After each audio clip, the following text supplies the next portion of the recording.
and sentry gun, all that stuff. Basically, what they do is they get a bunch of care packages, 3, when they get that kill streak, and they give it all to one guy. And once one guy gets it, basically he gets all these care packages. He just goes on a wrecking spree on the enemy team. And I saw a combination game of that, and it was just like terrible what happened. He went like, I think it was like 70-2. It was ridiculous.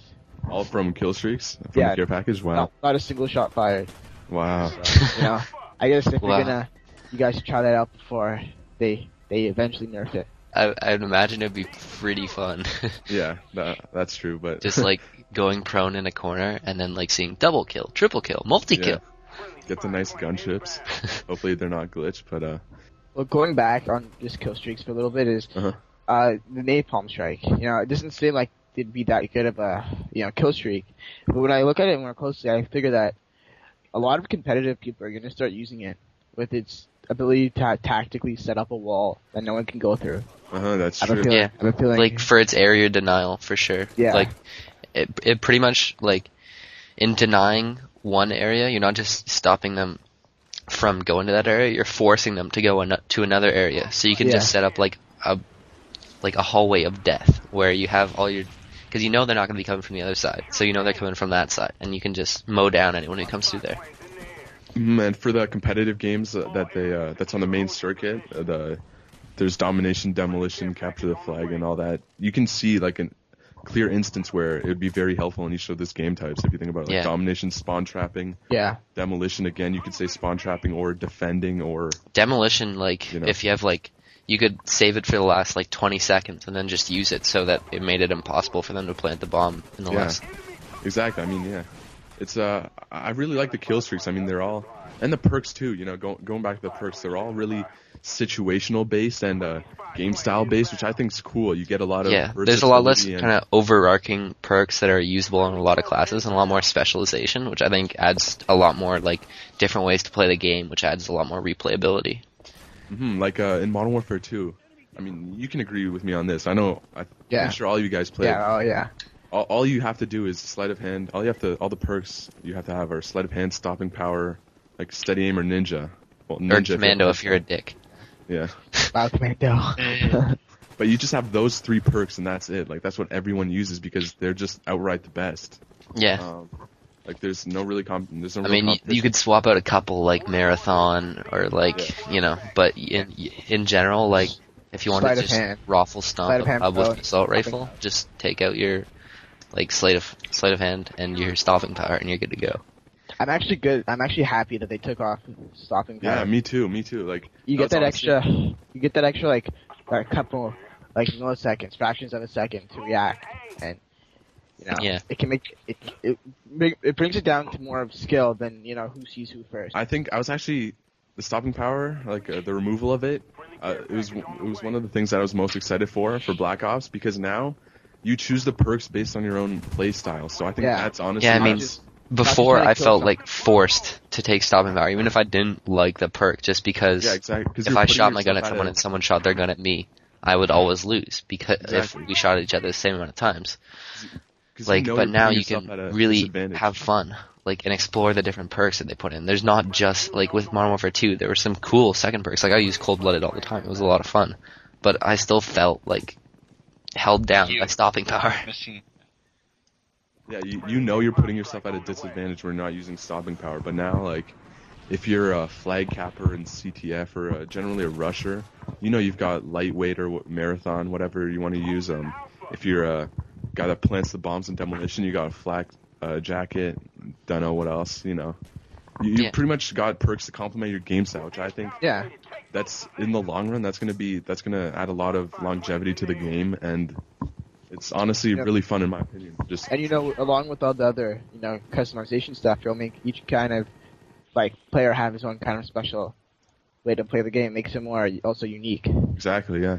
And speaking of customization, that was the next topic I was actually going to go to. So, there's all this hype around the customization, as you've seen in the ads before the game was released. And I just wanted to know, have you guys felt that the customization lived up to its name? And do you like the customization? Is it something you're like you do constantly, or is it just like a bonus? You know what I mean?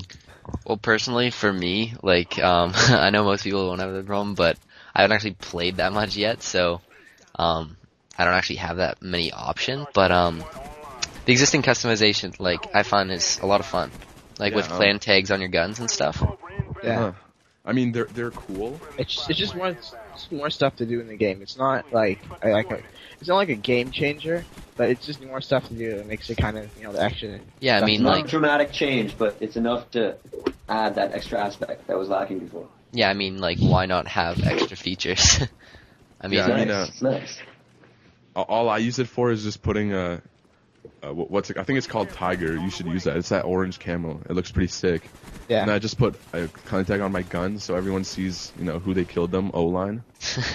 a lot of the customization isn't actually your body, it's like face paint and stuff like that. So it can transition to pretty much everyone. But then you have like the customization in general. Here's what I'm gonna say is my final opinion. It's cool. Some of it I actually use like the clan tag and the camo because the clan tag's cool and the camo's always been there. So I'm just accustomed to that. But the stuff like the reticle and the reticle color or whatever and the lens color, that's just like I'm never gonna use that. It screws up my reticle and whatever. That's really just a bonus or for the people who have ADD who can't look through a red dot and need to look through like a yellow yin yang symbol. But yeah, sure. Yeah, Sherman. But yeah, I mean it's opinion based pretty much. So yeah, pretty much it's not a game changer. Like if you were not gonna buy Black Ops, but then you were like, OMG customization, maybe I should. Don't. Like it doesn't change anything. But if you're gonna buy Black Ops, go ahead and buy it because the customization adds a lot of fun. I think it's just a bonus is what we're trying to get to. Pretty much. Yeah, it's just a bonus. So Treyarch added free stuff. Free stuff is good. That's pretty much the end of the discussion. How about zombie mode? What do you guys think of zombie mode? So I haven't played I played like 2-3 rounds of it because gotta stay on the multiplayer. Can't waste too much time in the zombies. Not getting enough levels. So I use the cheat. Well, you can either use a cheat or beat the game, the campaign to get the second zombies map. Yeah. Which is it's called 5 and it apparently takes place in the Pentagon. I haven't played it yet. I've just played the it's pretty first fun. One. Apparently it's really fun. They have new zombies. They have like scientist zombies, crawler zombies, but not like they're their own type of zombie. The maps I heard are huge. Apparently they're bigger than Der Riese, which if you played World at War, and I think it's the third map pack or something like that. It's the third new zombie map. Der Riese is bigger than that, so it's cool. You get a lot of space to move around. You have new guns. Yeah, I think it's pretty much like Treyarch's version of Spec Ops. Like Infinity Ward does Spec Ops, and Treyarch does zombies, and Treyarch does zombies well, and it's a lot of fun. And yeah, since we're talking about like all these things that are added into the game, should we kind of sum up the game like in one kind of sentence and give our final overall rating for it, or? Sure. So Alex, why don't you say first? Yeah. So I mean, if you've played a Call of Duty before, I'm assuming you're gonna buy it just because it's a Call of Duty. I mean, there's no reason why not to. This game pretty much just adds on the zombies and the multiplayer and the campaign. I mean, and there's so much stuff that's been added onto this from the last Call of Duty that if you're already a Call of Duty player, why not get this? At least in my opinion, I think if you're a shooter fan, get it. I mean, it's a lot of fun.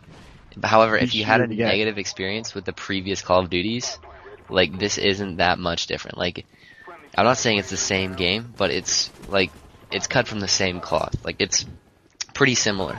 If you're not a Call of Duty fan, I wouldn't get it, to be honest. But I feel that if you're a Call of Duty fan that was, slightly disappointed with Modern Warfare 2, but is like kind of hopeful about Black Ops, like I think there's reason to be hopeful. I think it's a lot of fun, and I think it's worth your money if you're a Call of Duty fan. Yeah, exactly as Nick was saying. It's kind of my experience where I had Modern Warfare 2. I didn't play it that much. I got it day of, got to like level 40, and then I beat the campaign obviously, and I stopped playing it because I didn't really get that into it as I did as World at War and COD 4. But I know I'm feeling Black Ops, and I'm gonna be picking it up 360. So I don't know. I think that it looks different enough that it would warrant me buying it, and it seems that I'll have more of a fun time than I did in Modern Warfare 2. DJ Hurl would just like to say, like, Stanley's pretty fun. I played World at War Law. I was actually in the beta for a while. This if I was back against the CoD series, because I didn't get Modern Warfare 2, I wasn't really feeling that. I would probably go back into this one. Nice soundtrack also. All right, so that was a really good CoDcast for our first one ever. Hope you guys like it. And yeah, we just want to say bye from the OlynGaming crew. So see ya. Peace. Don't from forget A-Train. to subscribe. Farewell. YouTube.com/OlynGaming. Sub it up. Support the movement. Aha! That's all for now.